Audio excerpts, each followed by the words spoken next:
Hello everyone. I'm just going to wait 2 or 3 minutes to start the meeting, just to make sure that anybody that wants to come and join us has had the opportunity to do so. So we might have a couple of people who are late in, and then we will make a start.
Good evening. Thank you for joining us for the Year 1 UCAS information event. It's great to have so many of you with us. I am Claire Lunn. I am the Head of Student Experience, Careers and Tutoring, and I'm joined tonight by Gemma Parish, one of our Careers Officers, and Martin Gilbert, who is the Head of Academic Aspiration. We're going to work through a few slides with you this evening to get us to give you full information on the following areas. So we're going to look at some key dates for the UCAS application process. We're going to talk to you about supporting your young people with research into various subject areas and courses to do with UCAS. Martin's going to talk to you about early applications briefly, and then we're going to talk about the importance of university open days, signing up to the UCAS portal, personal statements, and then on to how we construct the references from staff for your young people and how we predict grades. If you've got any questions throughout, there is a question and answer section that you can find on the Teams page. Feel free to pop any questions in that area, and we will do our best to answer them at the end of the presentation.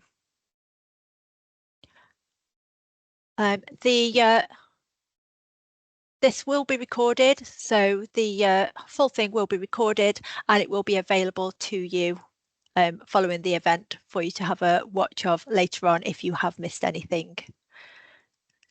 Okay. So first and foremost, we're going to talk about the key dates. There are several key dates coming up in the foreseeable future for your young people.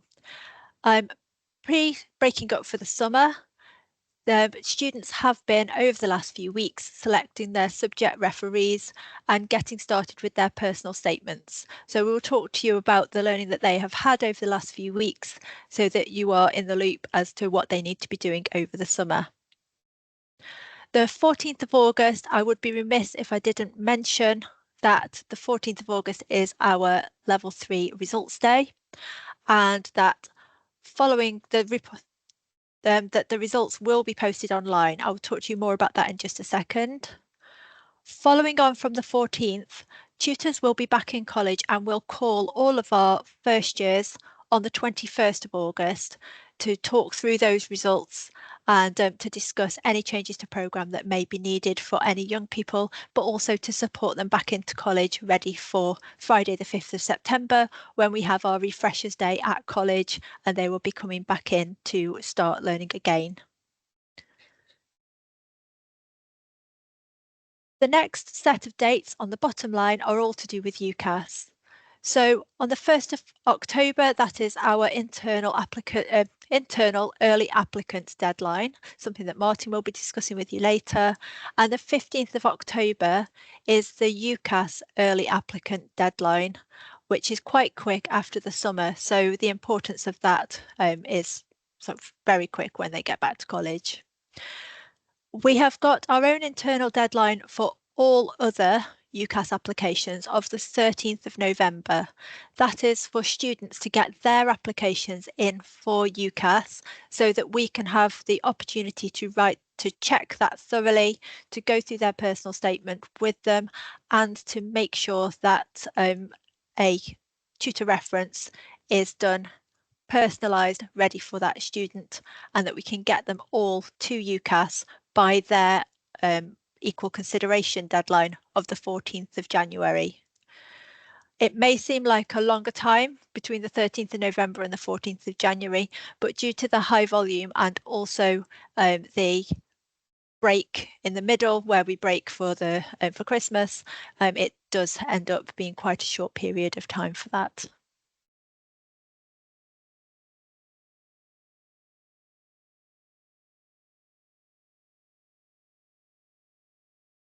Okay, so just to go back to that 14th of August, to be really clear for you, your young people will receive their results on the EILP system, which they've all got access to. If they are really worried about those results, they can call our college advice team for urgent advice and guidance on that day. The college will be open. However, their tutor will be calling them on the 21st of August to fully discuss their results. So if they need a little bit of time to sort of mull them over, or they're really excited to get back to college, their tutor will be ringing them on that day. And if they need to make any changes to their programme, then they will be able to come in on Friday, the 22nd of August to go through that process.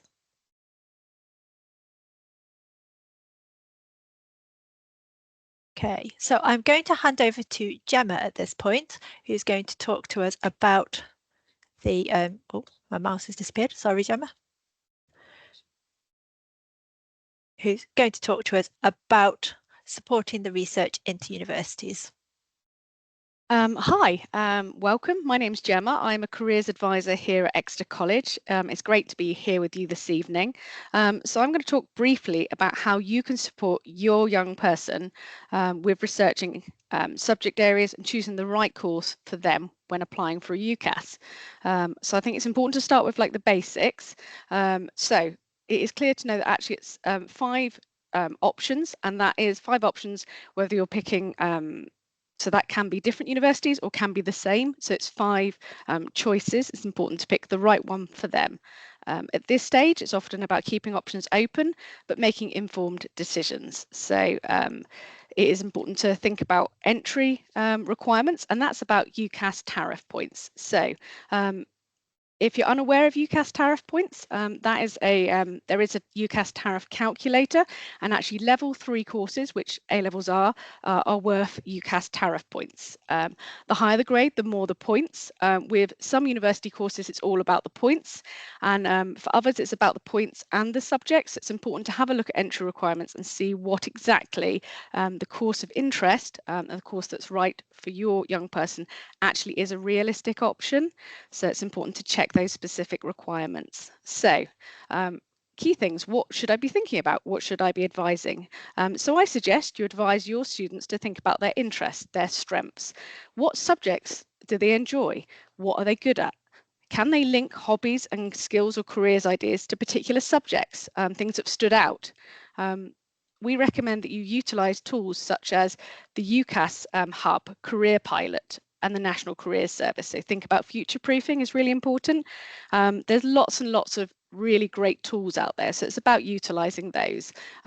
Those will be talked about as well in tutor time and various, or there's the careers team, we're here to support with that as well. Once they've narrowed it down, it's important to compare those courses. So even if they have the same title, it doesn't necessarily mean that they actually cover exactly the same areas. So I suggest that you delve deeper, have a look. So actually, when you're looking on the UCAS Hub, it's great. It's a vast resource full of useful information, but actually it is a summary on the UCAS charity website. So ensure that you delve deeper and actually have a closer look at those modules, or get your student to obviously. Have a look at like, how's it assessed? For some students, actually, the exam process and how it's assessed is really important. So it's about thinking about what's important to you. Is it practical? How many elements of coursework? Those sort of things can be really important. What careers could it lead to? All those sort of things, really. Is there a year abroad, a placement? All those sort of things. What's important to you? And that can vary from person to person. So it's important to have a think about your priorities or their priorities. So, okay. So to surmise, supporting your young person starts with encouraging them to reflect on their interests, strengths, and future goals. A key part of course research is helping them think about what truly motivates them, what makes them tick, what are they really interested in, want to study further. Once they've found an area that feels right, then the next step is that comparison, like I mentioned before. Look at content, look at teaching styles, look at location, and really look at entry requirements. It's super important. Find that right fit for them. So moving on to the next slide. So university open days, things like that can really help with this support, with this research process. Often with university open days, it gives students and parents and people sort of invested in the young people's lives a chance to have a feel of what it's going to be like, their facilities, what the staff are like. Talking to current students can also be a really useful tool to find out more about how the course feels, what sort of facilities they have, a bit about the location and how to get about in that town or city. So all those things are really important. Does it feel right? Or actually, does it not feel right? If it doesn't feel right, I also encourage to have a think about why doesn't it feel right? Sometimes thinking about what doesn't fit, what course you're not so keen on, can also really help with finding what does fit. So that's also really important. So as you can see there's a QR code that actually supports a full list of all the upcoming open days. We suggest that you go as early as possible because actually that may well give you an opportunity to have a second look if actually that's useful, and just have more time in general to digest, think about, reflect on those open days and what you found and learned and digested. So that's really important.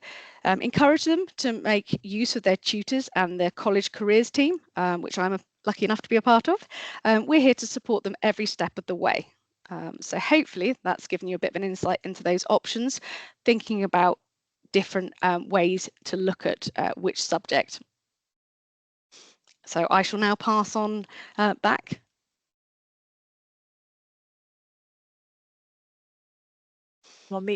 Thank you, Gemma. I'm going to pass next on to Martin, who's going to talk to us about early applications.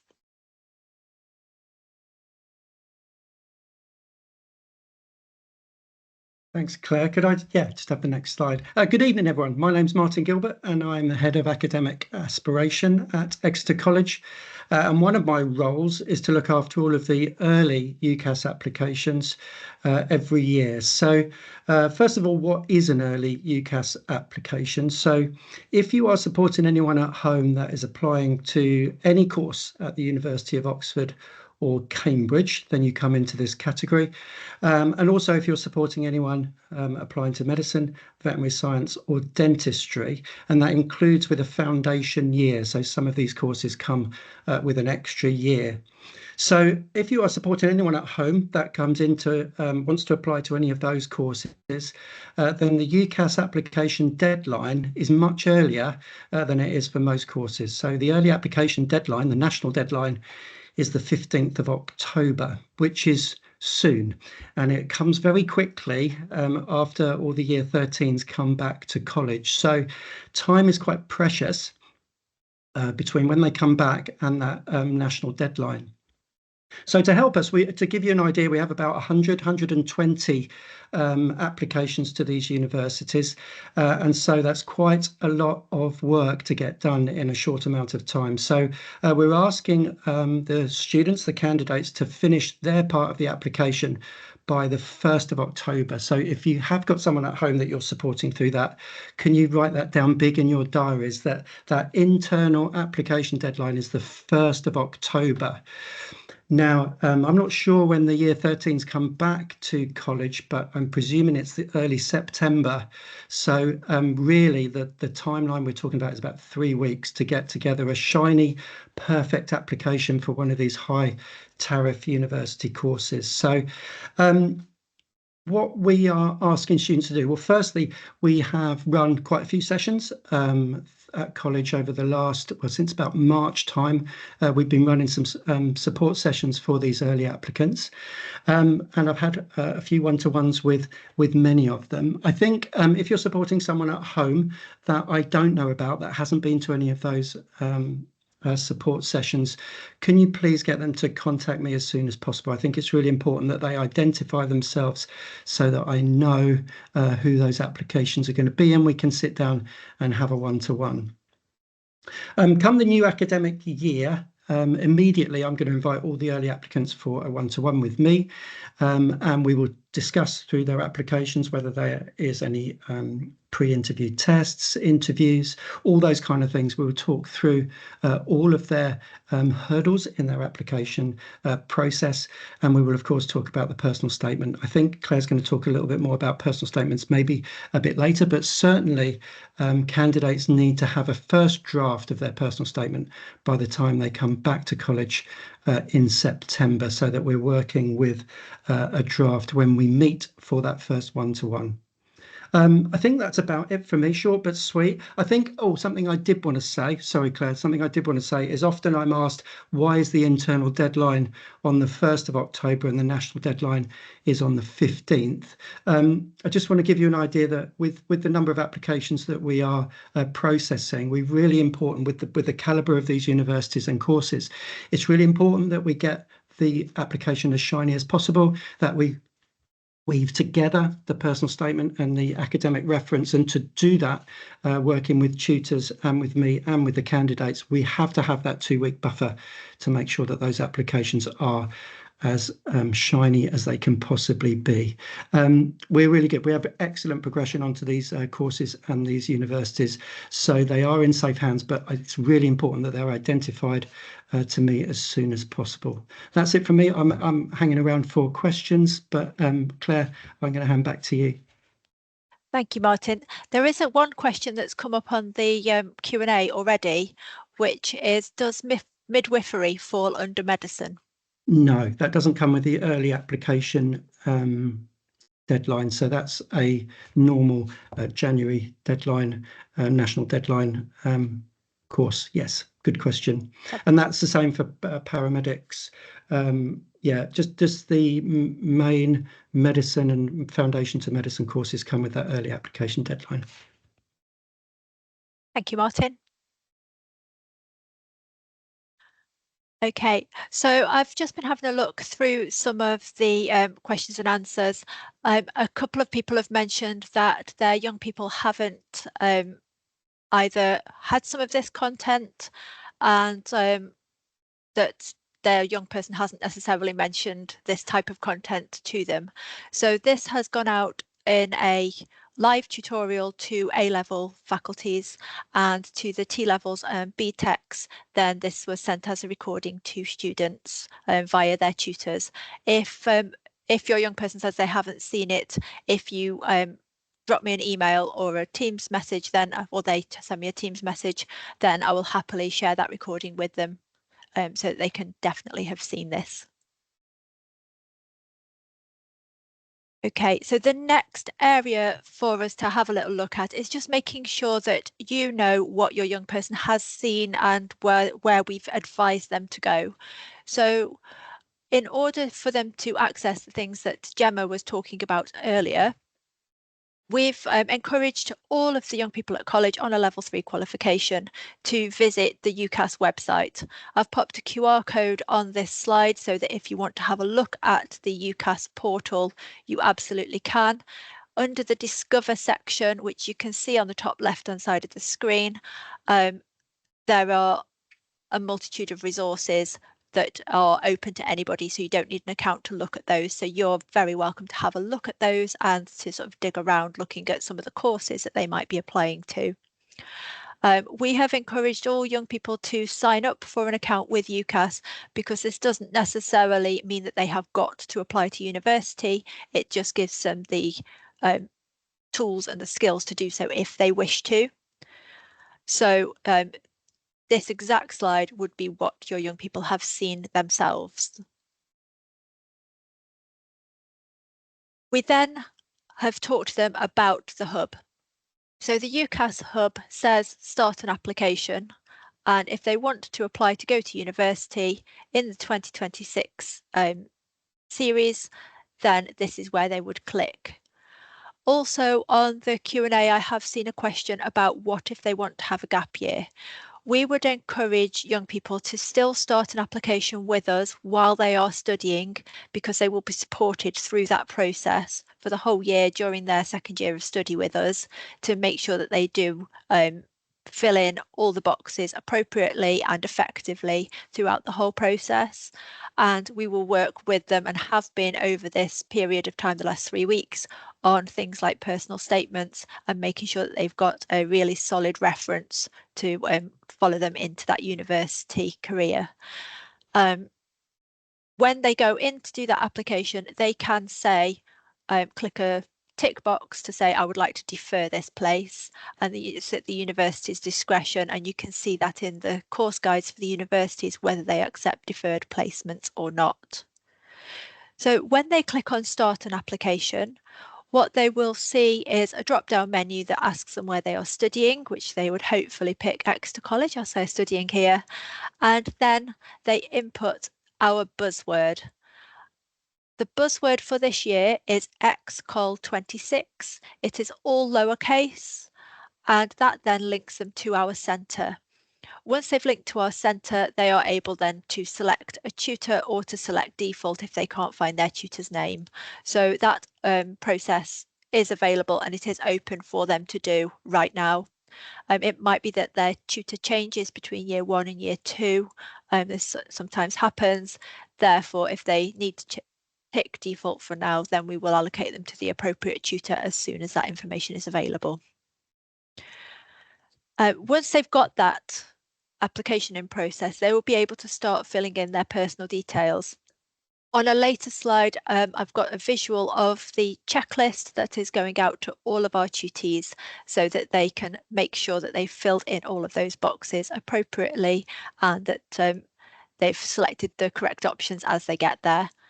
Our year 2 tutors are trained well in UCAS, so they are able to advise, and if they're in any doubt, tutors and the young people at college can come to our careers hub at any point between 11 and 2 each day, and our careers advisors are fully UCAS trained and are able to assist where the tutor might be like, oh, I'm not actually sure.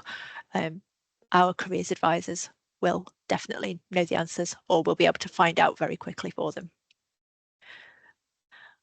Okay, so I'm going to move forwards again, and I'm going to hand back over to Gemma. Gemma at this point is going to talk to us about personal statements. Can you toggle yourself on, Gem? Okay, thanks. Hi, right, so personal statements. Okay, we as careers advisors get asked a lot about personal statements. It's definitely something I seem to spend a lot of time doing.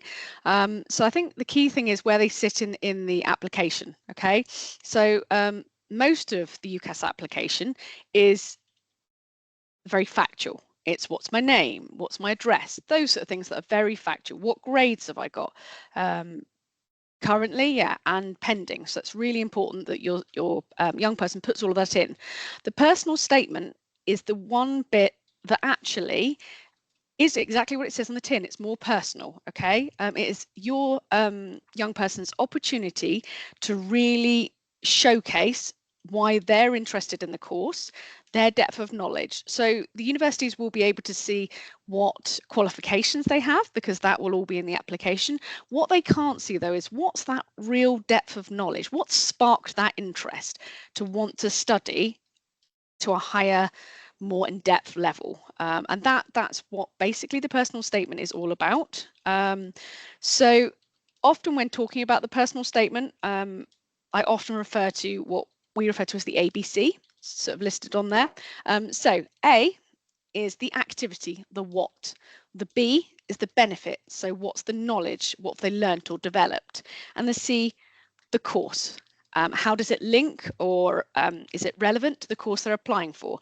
So everything within their personal statement should be linked to the ABC. It should follow the ABC rule. I'll give an example. So A, the activity, if it's the Duke of Edinburgh, I think most people are aware of what the Duke of Edinburgh is. It's being quite short and concise with the A. They don't need to know about how all their friends had a great time at the Duke of Edinburgh. Maybe they did, but that's far too much information. The A generally is the shortest bit. The what. The B, the benefit, the knowledge. What knowledge did they gain on the Duke of Edinburgh? Did they maybe leadership skills? What skills did they develop that link to the course that they are applying for? Now, if it isn't relevant and they can't link it, it shouldn't be in there. Everything within there should really follow the ABC rule, and that helps it to stay concise and helps it to sort of flow. So that would be my key suggestion in relation to thinking about it. So the personal statement is around 4,000 characters, and that's about 500 to 600 words, just to give you an idea. So if we can maybe move on to the next slide, I can yeah, so there's 3 sections, okay, and it's important to know that actually this is different this year than it has been in previous years.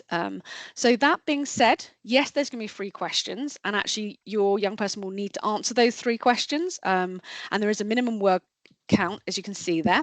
But actually in previous years we have actually had similar questions we have structured for them, and actually that's because actually we look at what are universities after finding out, what key information should we be encouraging the our students to actually include within a personal statement, and that's actually, so in some ways it is for us quite similar. So I think it's also key, like with enthusiasm can come waffle, so it's really important not to get too excited and lose the meaning within the waffle. Okay, what do I mean by that? So after each little snippet that's been written, you know, maybe get your student to think, like, what am I saying? What's the purpose of what I put? What have I told the university? It's really important to actually think about that, because actually 4,000 characters sounds like quite a lot, but actually when you think about around 500 to 600 words, depending on the length of the word, that's actually not a vast amount. And actually being concise is really important. So yeah, proofreading is really important as well. I would, you know, that's an area that actually I really encourage students that I speak to go home and get someone to read it out loud to them, hear the flow, how does it sound? It's really important. If they're not quite sure what to write about, have a look at modules. So how do I do that? Okay, so when you're looking on UCAS, UCAS is a charity, so you're generally looking at the summary when you're looking at the hub, which is great, brilliant resource, but I also suggest looking deeper. Have a look at the modules and sort of link it, or for a better word, relevant. Use relevant examples. I also talk to students about maybe not putting in everything that they've ever done. And again, it's often through enthusiasm. They want to put everything down. They want to list every book they've ever read. And I'm sure, you know, it's great to have that enthusiasm, but actually you're better off picking a few really good examples and actually giving depth to those examples, following that ABC rule, really showcasing that depth of knowledge. So if it's a book that they choose, it's really what really sparked that interest about that book. You don't want to be, it doesn't want to sound like a book review. It needs to be personal. It doesn't have to be work experience. It absolutely can be a webinar, it can be something they've learned at class, it can be all sorts of different things, or even a range. I also always advise students to have a look at the university's websites. So the university they are directly interested in, have a look, because those universities will also give personal statement advice, and you want your personal statement to tie in with that. It's a bit like when you're doing a CV, you want to tailor it to meet the needs of the employer. think of it that way. And I think sometimes because UCAS is one place, okay, one place for those applications, you know, it's great. The charity, they make sure those applications are dealt with fairly, and that's wonderful. But actually, the way universities deal with things can be quite different. So actually, looking at those websites direct actually really helps tailor and make the difference between a really great and exceptional personal statement. And I would say that, you know, actually taking time to draft those is really important. We are more than happy at the careers team. We actually have a careers hub on main site. It's open every day, Monday to Friday from 11 till 2. Come along. We're happy to have a look at their drafts. And like I say, I also really recommend that they show you. And they actually, yeah, demonstrate that depth of knowledge is really, really important. Should we move to the next slide, please, Claire? So I wanted to show you the questions because I think it's really important that you have a look at what they're going to be looking at. And like I said, I'm going to remind about the ABC, the activity, the benefit, the course link. Okay, everything, every answer to these questions that your young people give should follow the ABC rule. It's really important. So yeah, A, activity, the what. Was it work experience at a primary school? B, the benefit, the knowledge. What did they do? What did they learn? What did they gain? Just saying, I really enjoyed the primary school. It was great. I'm passionate and want to go and study this. But what? What about it was interesting? Yeah, the depth, that makes quite a big difference to the difference between that reflection. Showcasing your interest is really important, or their interest, I should say. That's what I say to the students. Pick a few meaningful examples that really link and are relevant to the course they're applying for. It's also a good chance for your young people to reflect and check that actually the course that they're thinking about or wanting to apply for is the right course, because actually that depth of interest and motivation is exactly the sort of course that they're applying for. And actually earlier in the talk I did explain that actually if nothing else, that is my key message. Pick something that interests and motivates. Because actually studying to a higher level, if you don't have that interest and motivation, is that the right choice? And actually here at the college, we're certainly all about informed choices. And I know that you guys are keen to support your young person in making those correct choices. Don't repeat qualifications. Remember that actually what they can see, they can see the application. Sure, if something about the qualification that you're doing is relevant, yes, by all means, but pick what about it. Even if it's a different subject, it could be that actually through that you've demonstrated some other skill, and that's fine. Yeah, so that's really important. Make sure it's their voice. You know, we're told more and more by universities how important that is. Not all universities will spend as much time using a personal statement to sort of choose between students, and some do. So, but I would strongly recommend spending some time to make sure it's the best personal statement that they can do, because it still could boil down to that. So it needs to feel like their voice. It needs to be proofread. Please, you know, utilize the word count. Make sure it's concise. Make sure it's got depth. Make sure it's got interest. And showcases that depth of knowledge. And use us, you know, especially if it's early entry. Martin, you know, please, you know, go and see Martin. Doesn't mean you can't come and see us too, but yeah, he is the expert in that area. But we are very much here to help, as are your tutors. So hopefully that's given you a bit more of an insight into personal statements and yeah, some key points on how you can support them. But like I say, proofreading is actually really, really helpful. So even just that would be absolutely amazing. Thank you for your time.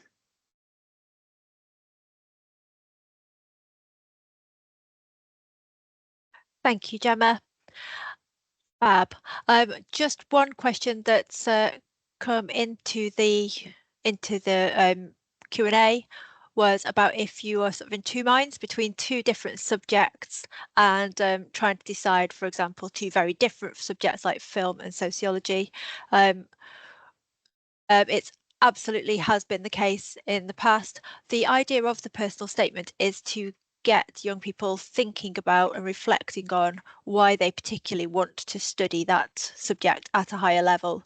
So the best sort of most focused personal statements are ones where they have gone, oh, actually, I'm going to go down the specific route, so maybe they've chosen sociology, I don't know, or they've chosen film, but it could be that when they've reflected on why they want to do those two subjects, there's actually a bit of a hybrid of they want to do something that is linked between the two. So there might be a university course that is a bit more bespoke that fits those two things, but it's thinking about their skills.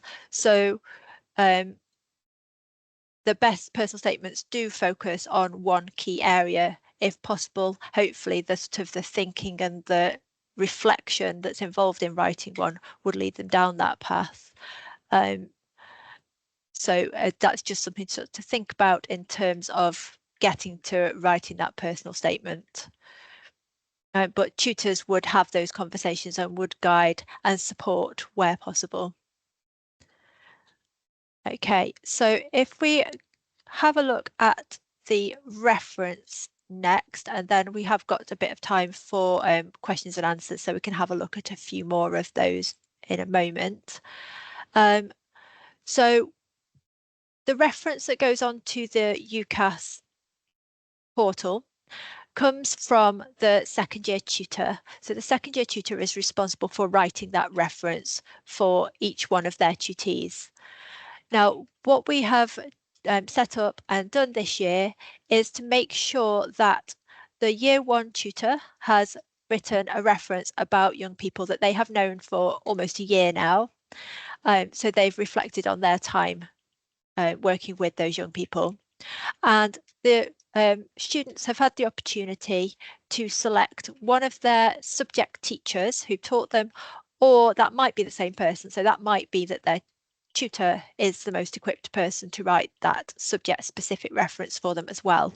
So that we've got a pool of information about your young people to make sure that the reference that goes to UCAS is the most well-rounded for the course that they want to apply for. And that's one of the reasons that we put that early internal deadline in, is so that we have, as tutors, the opportunity to read through the personal statement, read through those references that have come from first year, and shape something that is really bespoke to your young people, so the universities are getting the best reflection of what the young people from Exeter College can offer to their university. Now, these references, I know that we're talking a lot about UCAS and university applications tonight, but these references are really important as well going into the future. Only yesterday did one of my ex-tutees from 2022 message me to say, "Hi Claire, can you write me a reference please for a job?" And yes, I absolutely can. And I've got some information that I can base it on from my time teaching them, because I'd written UCAS references and I'd already shaped those references into our systems. So it's really vital that we have that information available for us to be able to support your young people, because it might be that next year they're not sure. They're thinking, I might want one or two different things. However, the year after, they've really chosen their destination, and we need some really key information about them to be able to write a suitable reference for them. So it could be that they want to take a gap year and they're not sure. They will also need references when applying for jobs. Applying for apprenticeships, they would still need a reference, and also any other higher education opportunities they would need a reference for. So with this process, we add the reference on, and then the final checks are done before we send it to UCAS. Now, I know again on the Q&A we had a question about, can they update their personal statement following handing that in on the 13th of November? Yes, it's about having a dialogue with their tutor, so that if they go, actually, I've just amended that, and I know that you've got your couple of weeks where you're going to put my reference on, please can you update what I've got for my personal statement? Yes, we can always send it back to the young people. They can update it with the added additional bits that they've got in their personal statement, and then they can resubmit it. What happens there is it does, because it's been resubmitted, it goes sort of back to the back, if you like. So it's important that we get through all of them to be able to check them before that January deadline. The other bit that we haven't mentioned tonight yet is predicted grades. So predicted grades are something that we look at from a range of sources. So we do have the results day in the summer where we do get some results there, but it might be that your young person hasn't achieved quite as well as they wanted to in the summer, that they've gone on to their second year, but actually they want to aspire to get higher grades than they got in their first year, and that is absolutely fine. We are here to inspire and to encourage your young people to be aspirational in what they are going to achieve. So our tutors work really closely with your young people to make sure that we're looking at universities that are aspirational for their career aspirations in the future. So we're looking at sort of what they're going to do beyond that, or beyond their university career, and that they have at least one choice that is an aspirational choice. And we also encourage them to have a choice that maybe is a little bit lower grade profile, so that they have got that backup option if on the day it doesn't go as well as they hoped it would go. So with UCAS, they can make 5 choices of course and or university. So they get 5, they can put 5 courses in, and that can be either different universities or different courses within the same university, or a mixture of the two. So there is plenty of options for them to go at. But yes, the predicted grades isn't solely based on the summer results. It is more of a conversation and making sure that we are aspirational with your young people.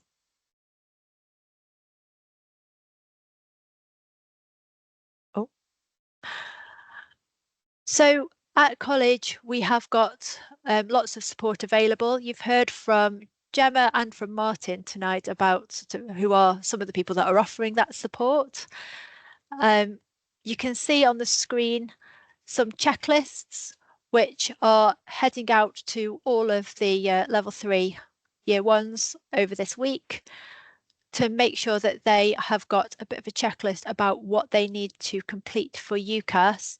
They have got that time to do it, so they've got until early, depending if they're an early applicant or applying in the usual cycle, they've got until October the 1st, I'm looking at Martin, or November the 13th to get this done. But they hopefully will have, having this checklist will help them know what they need to do. There are resources, so the tutors have got resources, and if for any reason you haven't got those resources, please email us and I can send those to your young people. They've got resources to assist with their exploration and to make sure that they know what they're doing when they are applying through UCAS. And as Gemma said earlier, the hub is open 11 till 2 every day this week. And then if they do want to have a more in-depth appointment, they can email us on careers@x-col.ac.uk. Okay, so I have reached the end of our presentation. I can see that there are a few questions coming through. Claire, can you hear me? I can hear you. There's been quite a lot of questions about gap years. I think it might be useful just to answer a few of those together, as to lots of questions about candidates that are considering a gap year. How does it work? What support they would get? Can I leave that with you to maybe answer? Is that okay? Yeah, sure, no problem at all. So in terms of gap years, Jem, I don't know if you want to come in as well on this. So I've not read many of the questions that are on gap years, but if a young person is looking at taking a gap year, then you can absolutely take a gap year. The key thing with gap years is for them to have purpose, and for it to be working towards something. So if they're looking at university thinking, yeah, university is for me, but I don't want to go this year, I want to go next, it'd be really important to start to think over the next academic year of, okay, does that involve work experience? Does that involve traveling? Does that involve different experiences and getting maybe a different qualification slightly? Gemma, do you want me to hand to you? Yeah, I was going to say, actually, I think something to really think about. I think absolutely what Claire said is totally what I would suggest. I always say purposeful gap year, like, and that can, for some young people, that really can be as simple as like saving money. But it is about like, what is your purposeful, like, and actually it can be arranged. I think there's a bit of a misconception that a gap year has to be traveling. I mean, it often is, that's fine. But also if you are planning to travel, what's the purpose of that? Is it to experience new cultures? Is it to push yourself out of your comfort zone? Like, is it to gain confidence? It's what's the purpose? What's the point? And actually, what are your kind of targets for that purposeful gap year? Also the how, as in like, so often when you're reading about universities and looking at the UCAS hub, which is full of amazingly useful information, you'll hear deferral mentioned quite a lot. So that's delaying by a year. Okay, so it's important to understand that. So every year there's a cycle. I'm sure majority probably are aware of that, but just so you're aware, UCAS has a cycle, a bit like the academic year has a cycle. Okay, and actually, as an applicant, you have one account, and in each cycle you can only apply once for up to 5 choices. Okay, so it's really important when you're thinking about deferring to think about what cycle. So there's a few different options if you're thinking about a gap year. So you can apply this year if you're a first year student, in September, as we've talked a lot about today, and that's fine. And the closer it comes to that, when you get accepted a place, which I'm sure your students will, your young people, you can actually, when you get confirmed that place, contact the university and go, do you know what, thanks ever so much for that that place, really excited, but actually I've decided I'd like to take a gap year. They may ask why. Again, it's important, the purpose bit, and actually if the university agree that, then that's great. They'll talk about the how. But if they say, no, I'm sorry, we can't accept a deferral, then your young person will need to make that choice. So that's one option. I would advise they check on the website as to whether they accept deferrals for those courses, even before making that call, just because you'll get more of a realistic view. Are they likely to say yes or no? The other thing is you can actually apply in this cycle, okay? And there is a drop down to allow you to pick the following year. So that means the universities will receive the applications knowing that they want to start the following year. Before using that option, though, please make sure that those 5 choices that I spoke about earlier, that they accept deferrals. Okay, that's really important. If you can't find it easily, or your young person can't find it easily on the UCAS website or on the course page, then please make sure that you email them. If you have any problems with that, you are also, again, very welcome to come back to us. We're here to help with all of this. So on that note, talking about us being here to help, one other option, if actually they had maybe at the beginning done what we suggested and sort of gone for it, got the place agreed, contacted the university. University said, I'm really sorry, actually, no, we're not going to accept deferrals at this point. And the student's gone, thanks, but I have decided I'm going to take that gap year. I really need it. I've got a really purposeful plan. Then actually at that point, if the student decides to do that, but does want to go, is to apply in the correct cycle. Okay, and that's about knowing that actually the dates that Claire mentioned right at the beginning, every year they are very similar. They are not exactly the same, but they are very similar. So it's about noting that down. Your student is very, very welcome to come back to us and ask questions. You can still link in with us, but it will be a different buzzword. Okay, so every year there is a new buzzword. So please do email us. Keep your tutor's email as well. That can be quite useful. So that's really important to think about all of that, actually, especially if you're thinking about a gap year. For everything though, link in with your tutor. Let them know you're thinking about a gap year.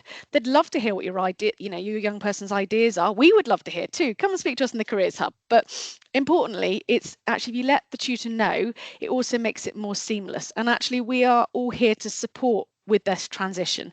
And actually, choice and informed choice is really important. And as a college, that's what we want to support. Informed choice throughout this process, which we are aware can feel quite overwhelming, and actually we're here to support with that. So do come and ask us. Thanks, Gemma. I've just seen a couple of questions about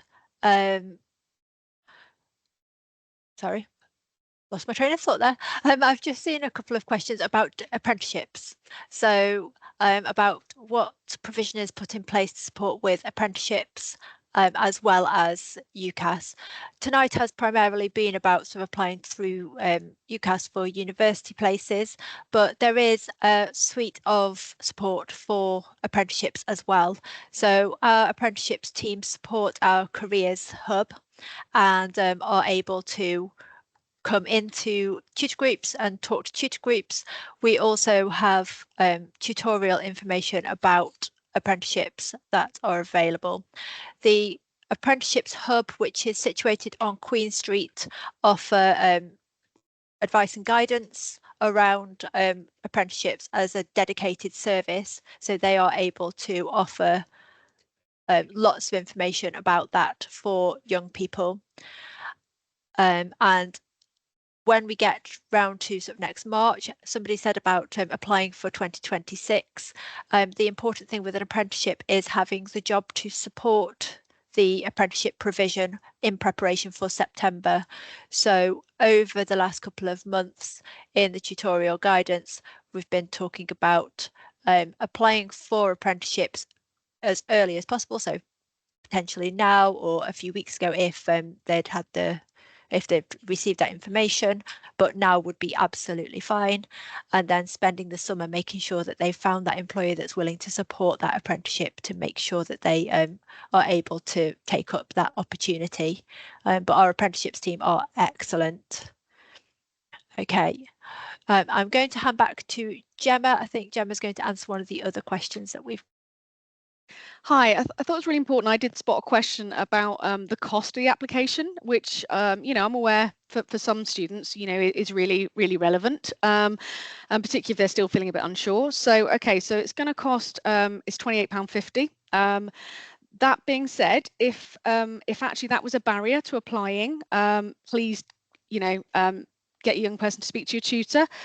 Also, please be aware that actually if your student either has, or your young person, sorry, has free meals currently or has had them for the within the last 6 years, then actually there is a box that can be ticked that actually means that they won't pay that. Okay, so that's really important. And actually on this note, actually, by putting in an application, you are not saying categorically, I have to go to university. You are not committing, or your young person is not committing, it's just providing an opportunity. Actually, if you pull out, that admin fee that I've just mentioned is what you're talking about losing. It's only really when you get a bit further down the line, start talking about accommodation and those sort of deposits and things, that actually, that's when you start committing. Okay, but actually to put an application in, you're just sort of finding out, is that the option as a young person I wish to explore? But cost wise, yeah, you're looking at £28.50. And like I said, if your young person has had free school meals within the last 6 years, then actually that cost is, like I said, there is no cost. There is a very clear box. So otherwise, like I say, that needs paying. Please make sure though, prior to the paying bit and the submitting, that you put that buzzword in. It's really important that that goes in first. Okay, without that, we are unable to put in the reference or the predicted grades. So your young person needs to put the qualifications they're currently doing and their grade as pending. Okay, and if they're doing A levels, there is no requirement to put the AS if they're carrying on. Okay, so it's really important, to put pending. But feel free, they or yourselves are very welcome to ask any questions. Like I say, we are here to provide that support throughout this process. Claire, I'll pass back to you. Lovely, thanks, Gemma. So I can see that there are a few other questions, but what we will do is make those a priority to reply in the Q&A to those so that you've got them. And if anybody has got further questions and would like to reach out to us, please do so on careers@x-col.ac.uk. I'd just like to thank Gemma and Martin for their time this evening to deliver this. And if you've got further things that you would like us to sort of do these type of, if you've got further topics that you would like us to have input in this sort of way to yourselves on, please let us know again by dropping us a line at the careers email address. Thank you so much, everybody. Take care and have a great evening.